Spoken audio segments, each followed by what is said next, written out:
ಶ್ರೀ ಗುರು ರಾಘವೇಂದ್ರಾಯ ನಮಃ. ನಿತ್ಯಂ ಅಮ್ಮ ಮಗಳು ಯೂಟ್ಯೂಬ್ ಚಾನಲ್ಗೆ ಸ್ವಾಗತ. ಯಾರೆಲ್ಲ ಈ ವಿಡಿಯೋನ ನೋಡ್ತಿದ್ದೀರಾ ಅವ್ರಿಗೆಲ್ಲರಿಗೂ ನನ್ನ ನಮಸ್ಕಾರನ ತಿಳಿಸೋದಕ್ಕೆ ಇಷ್ಟಪಡ್ತೀನಿ. ಈ ವಿಡಿಯೋದಲ್ಲಿ ಇವತ್ತು ನಮ್ಮ ಮನೇಲಿ ರಾಯರಿಗೆ ಅಭಿಷೇಕ ಪೂಜೆ ಯಾವ ರೀತಿ ಆಯಿತು, ಹಾಗೆ ನನ್ನ ಅನುಭವ ಯಾವ ರೀತಿ ಇತ್ತು, ಮತ್ತು ರಾಯರು ಯಾವ ರೀತಿ ಎಲ್ಲ ಹೂಪ್ರಸಾದದ ಮೂಲಕ ನಮಗೆ ಆಶೀರ್ವಾದ ಮಾಡಿದ್ರು ಅನ್ನೋದನ್ನು ತಿಳಿಸ್ತೀನಿ. ನಿನ್ನೆ ಸಂಜೆ ಅಂದರೆ ಬುಧವಾರ ನಾನು ನಮ್ಮ ಮನೆಯವ್ರ ಜೊತೆ ರಾಯರಿಗೆ ತುಳಸಿ ಮತ್ತು ಹೂ ತರೋಣ ಅಂತ ರೆಡಿ ಆದೆ. ಅದೇ ಟೈಮ್ಗೆ ಮಧ್ಯಾಹ್ನದಿಂದ ಇಲ್ದಿರೋ ಮೋಡ ಬಂತು. ಏನಪ್ಪ ಮಾಡೋದು ಅಂತ ಹೇಳಿ ರಾಯರ ಹತ್ರ ಪ್ರಾರ್ಥನೆ ಮಾಡಿಕೊಂಡೆ.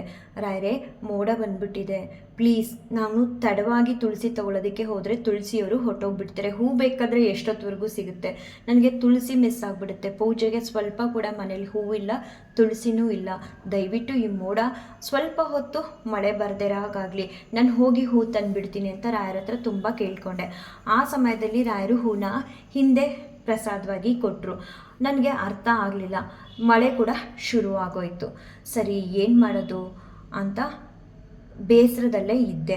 ಹೀಗಾದರೂ ಮಾಡಿ ಮಳೆ ನಿಲ್ಲಿಸಿ, ಇಲ್ಲ ಹಾಗೆ ಮಳೆಲೇ ಹೊಟ್ಟೋಗ್ಬಿಡೋಣ ಇನ್ನೊಂದು ಸ್ವಲ್ಪ ಹೊತ್ತು ನೋಡಿಕೊಂಡು ಅಂತ ಅಂದ್ಬಿಟ್ಟು ಕಾಯ್ದೆ. ಆಮೇಲೆ 6:30 ಮೇಲೆ ಸ್ವಲ್ಪ ಮಳೆ ಕಮ್ಮಿ ಆಯಿತು. ಸರಿ, ಇವಾಗ ತಂದುಬಿಡೋಣ ರಾಯರಿಗೆ ಬೇಕಾಗಿರೋಂಥ ತುಳಸಿ ಹೂನ ಅಂತ ಹೊರಟೆ. ಕಂಪ್ಲೀಟಾಗಿ ಮಳೆ ನಿಂತೋಯ್ತು. ಆಮೇಲೆ ನನಗೇನು ಬೇಕೋ ಅದನ್ನೆಲ್ಲ ತೊಗೊಂಡು ಬಂದೆ.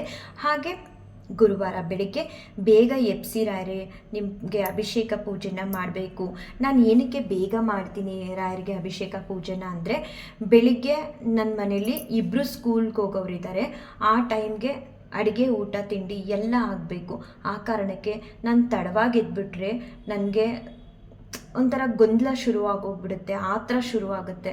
ನೆಮ್ಮದಿಯಿಂದ ರಾಯರಿಗೆ ಪೂಜೆ ಸಲ್ಲಿಸೋದಕ್ಕಾಗಲ್ಲ. ಅಡುಗೆನೂ ಆಗಬೇಕು, ಈ ಕಡೆ ಪೂಜೆನೂ ಆಗಬೇಕು. ಹಾಗಾಗಬಾರ್ದು ಅಂದರೆ ನಾನು ತುಂಬ ಬೇಗ ಹೇಳ್ಬೇಕು. ಹಾಗಾಗಿ ನಾನು ಹಿಂದಿನ ದಿನವೇ ರಾಯರ ಹತ್ರ ಕೇಳ್ಕೊಳ್ತೀನಿ, ನನ್ನನ್ನು ಬೇಗ ಎಬ್ಸಿ ಆ ಎದ್ದೇಳೋ ಶಕ್ತಿನ ನನಗೆ ಕೊಡಿ ಅಂತ ಹೇಳಿ ಅಲಾರಾಮ್ ಕೂಡ ನಾನು ಇಡ್ತೀನಿ. ಸಾಮಾನ್ಯವಾಗಿ ನಾನಂತ ಅಲ್ಲ, ಎಲ್ಲರೂ ಹೀಗೆ ಮಾಡ್ತಾರೆ ಅಂತ ಭಾವಿಸ್ತೀನಿ. ಈಗ ನಾವು 4 ಗಂಟೆಗೆ ಎದ್ದೇಳಬೇಕು ಅಂತ ಅಂದರೆ 3:15 3 ಗಂಟೆಗೆ ಕೊಟ್ಕೊಂಡಿರ್ತೀವಿ. ಹಾಗೆ ನಾನು ಯಾವಾಗಲೂ ಏಳೋ ಟೈಮ್ಗಿಂತ 1 ಅವರ್ ಮುಂಚೆನೇ ಅಲಾರಾಮ್ ಕೊಟ್ಟಿರ್ತೀನಿ. ಏನಾಯಿತು ನಿನ್ನೆ ರಾತ್ರಿ ಅಂದರೆ, ನಾನು ಅಲಾರಾಮು ಮುಂಚೆ ಕೊಟ್ಕೊಂಡಿರೋದು ಹೊಡೆದಿದ್ದೆ, ಎಚ್ಚರ ಆಗಿಲ್ಲ. ನಾನು ಏಳೋ ಟೈಮ್ಗೆ ಕೊಟ್ಟರು ಅಲಾರಾಮ್ ಕೂಡ ಹೊಡೆದಿದ್ದೆ, ಎಚ್ಚರ ಆಗಿಲ್ಲ, ಮಲಗಿದ್ದೀನಿ. ನಾನು ಹೇಳೋ ಸಮಯಕ್ಕೆ ಕರೆಕ್ಟಾಗಿ ಯಾರೋ ಒಬ್ಬರು ಬಂದು ಎದ್ದೇಳು ಪೂಜೆ ಮಾಡಲ್ವಾ ಅಂತ ಅಂದಂಗಾಯಿತು. ತಕ್ಷಣ ಎದ್ದು ಕೂತ್ಕೊಳ್ತೀನಿ. ಅವಾಗ ನೋಡ್ತೀನಿ ನಾನು ಇಟ್ಟಿರೋ 2 ಅಲಾರಾಮು ಆಗಿದೆ, ನನಗೆ ಎಚ್ಚರ ಆಗಿಲ್ಲ. ಆಮೇಲೆ ಯೋಚನೆ ಮಾಡ್ತೀನಿ, ಯಾರೋ ಬಂದು ನನ್ನನ್ನು ಪೂಜೆ ಮಾಡಲ್ವಾ ಅಂತ ಕೇಳ್ದಂಗಾಯ್ತಲ್ವಾ ಅಂತ ಹೇಳಿ ತಕ್ಷಣ ನಾನು ಎದ್ದು ಕೂತ್ಕೊತೀನಿ. ಅದಾದಮೇಲೆ ಈಗ ಕೂಡ ನೆನಪಿಸ್ಕೊಂಡ್ರೆ ಅದನ್ನು ಆಶ್ಚರ್ಯ ಅಂತ ಅನಿಸುತ್ತೆ. ಆಮೇಲೆ ರಾಯರ ಪೂಜೆಗೆ ಏನೆಲ್ಲ ಬೇಕೋ ಅದೆಲ್ಲ ತಯಾರಿ ಮಾಡ್ಕೊಳ್ತೀನಿ. ರಾಯರು ಕೂಡ ಹೂವಿನ ಅಲಂಕಾರ ಮಾಡ್ತೀನಿ. ರಾಯರು ಕೂಡ ಬಹಳ ಮುದ್ದಾಗಿ ಕಾಣಿಸ್ತಿದ್ರು ಇವತ್ತು ನಮ್ಮ ಮನೇಲಿ, ನನಗಂಗಂತ ಅನಿಸುತ್ತೆ. ಹಾಗಾಗಿ ಇಲ್ಲಿ ತಿಳಿಸ್ತಿದ್ದೀನಿ. ಆಮೇಲೆ ರಾಯರ ನೈವೇದ್ಯಕ್ಕೆ ಏನೆಲ್ಲ ಬೇಕೋ ಅದನ್ನೆಲ್ಲ ತಯಾರಿ ಮಾಡಿಕೊಂಡೆ. ಅದೆಲ್ಲ ಆದಮೇಲೆ ಪೂಜೆ ಕೂತ್ಕೊಳ್ಳೋಣ ಅಂತ ಬಂದೆ. ಆ ಸಮಯದಲ್ಲಿ ನಮ್ಮ ಮನೇಲಿ ಹಾಲಲ್ಲಿ ಇಟ್ಟಿರೋ ರಾಯರಿಂದ ನನಗೊಂದು ಗುಲಾಬಿ ಮತ್ತು ತುಳಸಿನ ಆಶೀರ್ವಾದವಾಗಿ ರಾಯರು ಕೊಟ್ಟರು. ಇದು ನನಗೆ ರಾಯರು ಇವತ್ತು ಹೂಪ್ರಸಾದದ ಮೂಲಕ ಮಾಡಿರೋಂಥ ಮೊದಲನೇ ಆಶೀರ್ವಾದ ಆಗಿತ್ತು. ಮತ್ತು ನಾನು ಅದನ್ನು ತಗೊಂಡು ಇನ್ನೊಂದು ರಾಯರಿಗೆ ಹೂವಿಟ್ಟು ಪೂಜೆ ಕೂತ್ಕೊಂಡೆ.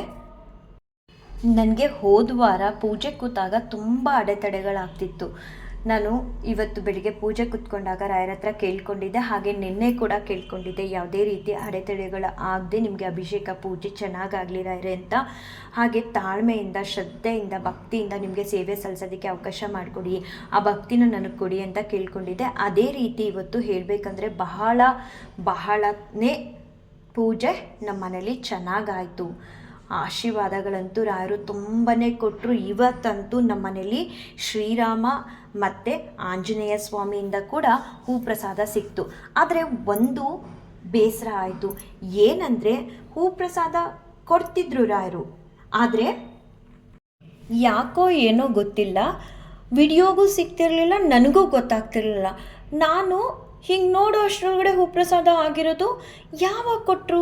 ಇದೇನು ನನ್ನ ಕಣ್ಣಿಗೆ ಕಾಣಿಸ್ತಾನೆ ಇಲ್ವಲ್ಲ, ಯಾಕೆ ರಾಯರೇ ಈ ಥರ ಮಾಡ್ತಿದ್ದೀರಾ, ಯಾಕೆ ಈ ಥರ ಆಗ್ತಿದೆ ಅಂತ ತುಂಬ ಸಾರಿ ರಾಯರ ಹತ್ರ ಕೇಳಿವ್ನಿ. ನಾನು ತುಂಬ ಸಲ ಇವತ್ತಂತೂ ರಾಯರು ನಾನು ಅದನ್ನೆಲ್ಲ ಒಂದೇ ಕ್ಲಿಪ್ಪಿಂಗ್ ಮಾಡಿ ಅಷ್ಟು ಹೂಪ್ರಸಾದದ ವಿಡಿಯೋನ ಹಾಕ್ತೀನಿ. ಎಲ್ಲನೂ ತೊಗೊಳ್ತಿರುವಾಗ ವಿಡಿಯೋ ಮಾಡಿಕೊಂಡೇ ಹೊರತು ರಾಯರು ವಿಡಿಯೋಗೆ ಹೂಪ್ರಸಾದ ಕೊಡ್ತಿಲ್ಲ. ಏನಾಯಿತು ರಾಯರೇ, ನಾನೇನಾದರೂ ತಪ್ಪು ಮಾಡಿದ್ನ? ಹೂಪ್ರಸಾದ ಅಂತೂ ಕೊಡ್ತಿದ್ದೀರಾ, ಬಟ್ ನನಗೆ ಗೊತ್ತಾಗ್ತಿಲ್ಲ. ಆಮೇಲೆ ಬಂದು ಎತ್ಕೊತಿದ್ದೀನಿ ಯಾಕೆ ಈ ಥರ ಆಗ್ತಿದೆ ಅಂತ ತುಂಬ ಸಲ ರಾಯರ ಮುಂದೆ ಕೂತ್ಕೊಂಡು ಕೇಳಿಕೊಂಡೆ. ಅದಾದಮೇಲೆ ಸಂಜೆ ಪೂಜೆಯಲ್ಲಿ ಯಾಕೆ ಹಿಂಗೆ ಆಗ್ತಿದೆ ಇವತ್ತು ನನಗೆ ಗೊತ್ತಾಗ್ತಿಲ್ಲ. ಶ್ರೀರಾಮ ಅವರು ಆಶೀರ್ವಾದ ಮಾಡ್ತಿದ್ದಾರೆ, ರಾಯರ ಆಶೀರ್ವಾದ ಮಾಡ್ತಿದ್ದಾರೆ, ಆಂಜನೇಯ ಸ್ವಾಮಿ ಆಶೀರ್ವಾದ ಮಾಡ್ತಿದ್ದಾರೆ, ಆದರೆ ನನಗೆ ಕಾಣಿಸ್ತಿಲ್ವಲ್ಲ, ವಿಡಿಯೋ ಕೂಡ ಬರೋದಿರಲಿ ನನಗೆ ಕಾಣಿಸ್ತಿಲ್ವಲ್ಲ ಅನ್ನೋ ಬೇಸರ ಇತ್ತು. ಆದರೆ ಸಂಜೆ ಬಂದು ರಾಯರಿಗೆ ದೀಪ ಹಚ್ಚೋ ಟೈಮಲ್ಲಿ ರಾಯರಿಗೆ ಹೊಸದಾಗಿ ಹೂ ಮಡಿಸಿದ್ದೆ. ಆವಾಗ ರಾಯರು ಹೂಪ್ರಸಾದದ ಮೂಲಕ ಗುಲಾಬಿ ಹೂ ಮತ್ತು ತುಳಸಿನ ಹಿಂದೆ ಆಶೀರ್ವಾದ ಮಾಡಿದ್ರು. ಅದಾದಮೇಲೆ ತೊಗೊಳ್ತಿರ್ಬೇಕಾದ್ರೆ ವೀಣೆಯಿಂದ ಕೂಡ ನನಗೆ ಆಶೀರ್ವಾದ ಮಾಡಿದ್ರು. ಆ ವೀಣೆಗೆ ನಾನು ಹೂನ ಬೆಳಗಿನ ಜಾವ 3:15 ನಾನು ಆ ವೀಣೆಗೆ ಹೂನ ಮಡಿಸಿರ್ತೀನಿ. ಸಂಜೆ ದೀಪ ಹಚ್ಚೋ ಸಮಯದಲ್ಲಿ ರಾಯರು ಒಂದು ಪ್ರಸಾದ ಕೊಟ್ಟಾದಮೇಲೆ ಅದನ್ನು ತೊಗೊಳ್ತಿರ್ಬೇಕಾದ್ರೆ ಮತ್ತೆ ವೀಣೆಯಿಂದ ನನಗೆ ಹೂ ಪ್ರಸಾದಗಳ ಮೂಲಕ ಆಶೀರ್ವಾದ ಮಾಡ್ತಾರೆ ರಾಯರು. 6:10 ಬೆಳಿಗ್ಗೆ ಮುಡಿಸಿದ್ದು 6:10 ರಾಯರು ನನಗೆ ಕೊಡ್ತಾರೆ. ರಾಯರಿಂದ ಹೂ ಪ್ರಸಾದ ತೊಗೊಳ್ಳೋದು ಸುಲಭವಾದ ಮಾತಲ್ಲ. ನಿಜವಾಗ್ಲೂ ನಮ್ಮಲ್ಲಿ ಭಕ್ತಿ ನಾವೇನೇ ಮಾಡಿ ಭಕ್ತಿ ಅನ್ನೋದಿರಬೇಕು. ತಿಳಿದೆ ನಮ್ಮಿಂದ ಏನಾದರೂ ಸಣ್ಣ ತಪ್ಪಾದರೆ ರಾಯರು ಖಂಡಿತ ಬೇಸರ ಮಾಡ್ಕೊಳ್ತಾರೆ. ಕಾಯಬೇಕು ನಾವು ರಾಯರು ಕ್ಷಮಿಸಿ ನಮಗೆ ಆಶೀರ್ವಾದ ಮಾಡೋವರೆಗೂ. ತಾಳ್ಮೆಯಿಂದ ಕಾದಾಗ ಖಂಡಿತವಾಗ್ಲೂ ರಾಯರು ಕ್ಷಮಿಸಿ ನಮಗೆ ಆಶೀರ್ವಾದ ಮಾಡ್ತಾರೆ. ನಮ್ಮ ತಂದೆ ತಾಯಿಗಳು ಹೇಗೆ ನಾವು ತಪ್ಪು ಮಾಡಿದಾಗ ಕ್ಷಮಿಸ್ತಾರೋ ಸೇಮ್ ರಾಯರು ಹಾಗೆ ಸ್ವಲ್ಪ ಹೊತ್ತು ಬೇಸರ ಪಡ್ಕೊತಾರೆ, ಕೋಪ ಮಾಡ್ಕೊಳ್ತಾರೆ, ಆಮೇಲೆ ಖಂಡಿತವಾಗ್ಲೂ ಕ್ಷಮಿಸಿ ಆಶೀರ್ವಾದ ಮಾಡ್ತಾರೆ. ಬೆಳಿಗ್ಗೆಯಿಂದ ಯಾವ ರೀತಿಯೆಲ್ಲ ರಾಯರು ನನಗೆ ಹೂ ಪ್ರಸಾದಗಳನ್ನ ಕೊಟ್ಟರು ಅನ್ನೋ ಕ್ಲಿಪ್ಪಿಂಗ್ಸ್ನ ಅಪ್ಲೋಡ್ ಮಾಡ್ತೀನಿ ಇವಾಗ. ಇದು ಬೆಳಗ್ಗೆ ಪೂಜೆ ಎಲ್ಲ ಆದಮೇಲೆ ನನ್ನ ಮಗಳು ಹೋಗಿ ರಾಯರಿಗೆ ನಮಸ್ಕಾರ ಮಾಡಿ ಬಂದ 1-2-3 ನಿಮಿಷಕ್ಕೆ ಶ್ರೀರಾಮಚಂದ್ರ ದೇವರಿಂದ ಆಗಿರೋಂಥ ಹೂ ಪ್ರಸಾದ.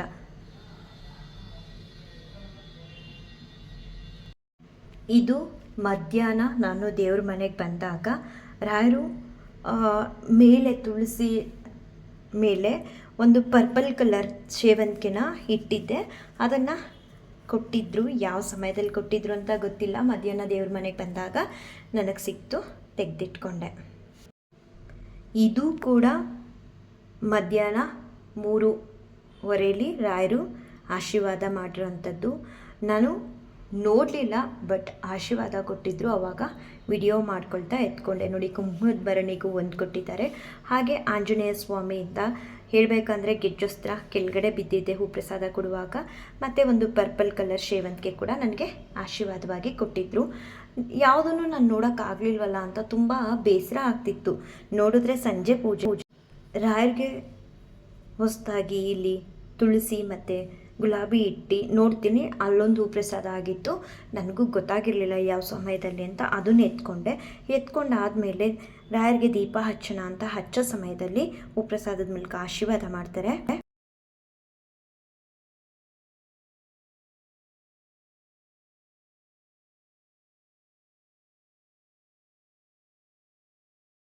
ಹೀಗೆ ರಾಯರಿಗೆ ದೀಪ ಹಚ್ಚಿ ಆದಮೇಲೆ ರಾಯರು ಕೊಟ್ಟಿರೋ ಹೂ ಪ್ರಸಾದನ ತೊಗೊಳ್ಳೋಣ ಅಂತ ಹೇಳಿ ತೊಗೊಳ್ತಾ ಇರಬೇಕಾದ್ರೆ ರಾಯರು ವೀಣೆಯಿಂದ ಕೂಡ ಹೂ ಪ್ರಸಾದದ ಮೂಲಕ ಆಶೀರ್ವಾದ ಮಾಡ್ತಾರೆ. ಎಷ್ಟು ನನಗಂತೂ ಬೆಳಗ್ಗೆಯಿಂದ ನಂದು ಒಂದೇ ಬೇಸರ ಇತ್ತು, ರಾಯರೇ ನೀವು ಕೊಡ್ತಿರೋ ಹೂ ಪ್ರಸಾದದನ್ನ ನನ್ನ ಕಣ್ಣಿಂದ ನೋಡೋಕ್ಕಾಗ್ತಿಲ್ಲ, ಏನು ಮಾಡೋದು, ಯಾಕೆ ಹಿಂಗಾಗ್ತಿದೆ ಇವತ್ತು ಅಂತ. ಆದರೆ ರಾಯರು ಸಂಜೆ ಪೂಜೆಯಲ್ಲಿ ನನಗೆ ಆಶೀರ್ವಾದ ಮಾಡಿ ಹಾಗೆ ಬೆಳಿಗ್ಗೆ ಮಡಿಸಿರೋ ಅಂಥ ಹೂಗಳನ್ನೂ ಕೂಡ ನನಗೆ ಆಶೀರ್ವಾದದ ಮೂಲಕ ನೀಡ್ತಾರೆ. ರಾಯರಿಂದ ತುಂಬ ಕಷ್ಟ ಹೂ ಪ್ರಸಾದ ಪಡ್ಕೊಳ್ಳೋದು. ನನ್ನ ಜೀವನದಲ್ಲಿ ನನಗೆ ರಾಯರು ಪ್ರತಿದಿನ ಕೊಡುವಂತಹ ಒಂದು ಹೂ ಪ್ರಸಾದದ ಮೂಲಕ ಅವರ ಆಶೀರ್ವಾದ ಶಕ್ತಿ ಇದ್ದಂಗೆ, ಧೈರ್ಯ ಇದ್ದಂಗೆ, ದಾರಿ ದೀಪ ಇದ್ದಾಗೆ. ಇಲ್ಲಿರೋ ಹೂಗಳೆಲ್ಲ ರಾಯರು ನನಗೆ ಬೆಳಗ್ಗೆಯಿಂದ ನೀಡಿರೋಂಥ ಆಶೀರ್ವಾದಗಳು. ಇದ್ರ ಜೊತೆಗೆ ಮಲ್ಲಿಗೆ ಹೂ ಇತ್ತು ಮಡ್ಕೊಂಡಿದ್ದೀನಿ.